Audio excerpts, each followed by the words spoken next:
또 김치를 중국의 전통 음식이라고 유튜브에 올려 논란이 되고 있습니다. 구독자 1,400만여 명을 보유한 중국 유튜버가 김장하는 모습을 담은 동영상을 올리면서 중국 음식이라고 해시태그를 달아 놓았습니다.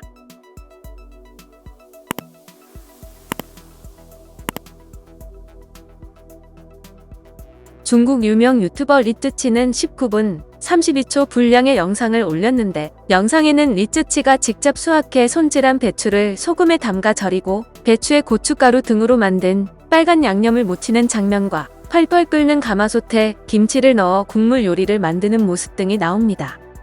문제는 영상의 해시태그가 전통 중국 요리, 중국 음식이라고 해시태그를 달아 영상에 나오는 음식들이 모두 중국 전통 음식인 것처럼 소개됐습니다.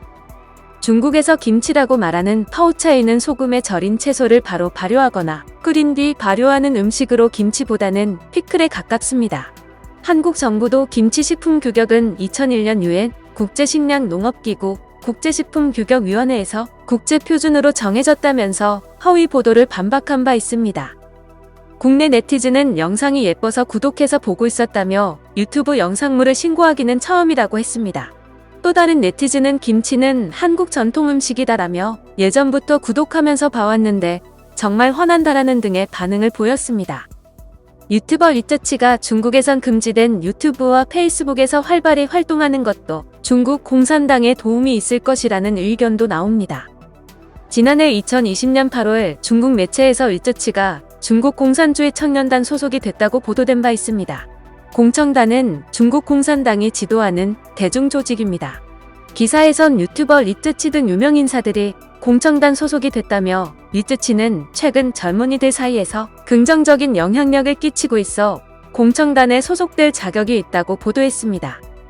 리쯔치는 3년 전에도 김치를 만드는 영상을 찍어 올린 적이 있는데, 당시엔 제목에 김치라는 이름과 함께 김치가 옌벤 지역 한국인들의 음식이라는 점을 명시했습니다. 또 지난 1월에는 중국 외교관이 자신의 SNS에 김치를 들고 찍은 사진을 올렸습니다. 그는 김치를 직접 담궈 동료들에게 나눠줬다며 동료들이 맛있다고 말했다고 적었습니다.